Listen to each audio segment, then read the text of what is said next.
ये कहानी शुरू होती है तिब्बत के एक छोटे से गांव तकतसेर से, जहां एक बालक लामो धोंद्रप ने जन्म लिया। महज 4 साल की उम्र में इस बच्चे की पहचान 13वें दलाई लामा के पुनर्जन्म के रूप में हुई। तिब्बती लोग उन्हें करुणा के बोधिसत्व अवलोकितेश्वर का अवतार मानते हैं, जो दुखियों की पुकार सुनकर उनकी मदद करते हैं।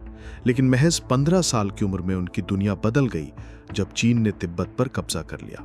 1959 में एक बड़े विद्रोह के बाद उन्हें अपनी जान बचाकर अपनी मातृभूमि छोड़कर भारत में शरण लेनी पड़ी। तब से आज तक धर्मशाला ही उनका घर है।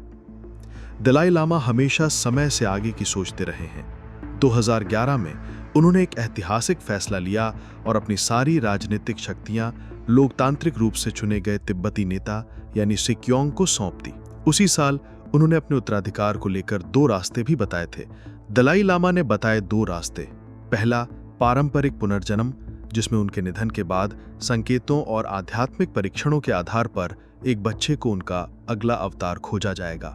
दूसरा, उत्सर्जन, जिसमें वो खुद अपने जीवन काल में अपनी आध्यात्मिक शक्ति को किसी चुने हुए उत्तराधिकार में स्थानांतरित कर देंगे, ताकि नेतृत्व का कोई खालीपन ना रहे। और अब अपने 90वें जन्मदिन पर दलाई लामा ने वो ऐलान कर दिया है जिसका पूरी दुनिया को इंतजार था। उन्होंने साफ कर दिया है कि दलाई लामा की संस्था जारी रहेगी और सबसे बड़ी बात, उनका पुनर्जन्म चीन के बाहर किसी स्वतंत्र देश में होगा। ये एक सीधा संदेश है कि अगला दलाई लामा बीजिंग के नियंत्रण से पूरी तरह आज़ाद होगा। दलाई लामा के इस फैसले ने चीन को बौखला गया है। चीनी विदेश मंत्रालय ने तुरंत तीखी प्रतिक्रिया देते हुए कहा कि किसी भी पुनर्जन्म को बीजिंग की मान्यता और अनुमोदन की जरूरत होगी। विडंबना देखिए, एक नास्तिक सरकार जो धर्म को जहर मानती थी, आज एक गहरी आध्यात्मिक प्रक्रिया को नियंत्रित करना चाहती है। वहीं भारत ने इस पर अपना रुख साफ कर दिया है। केंद्रीय मंत्री किरेन रिजिजू ने कहा कि ये फैसला पूरी तरह से तिब्बती धार्मिक परंपरा और परम पावन का है।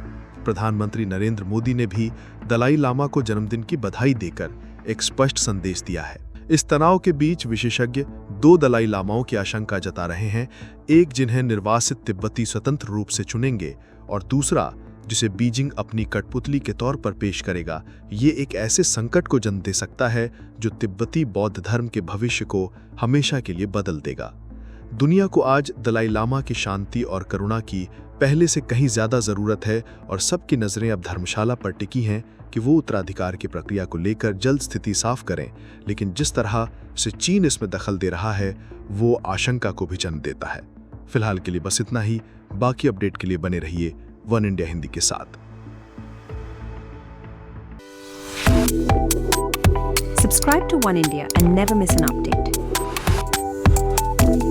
Download the One India app now.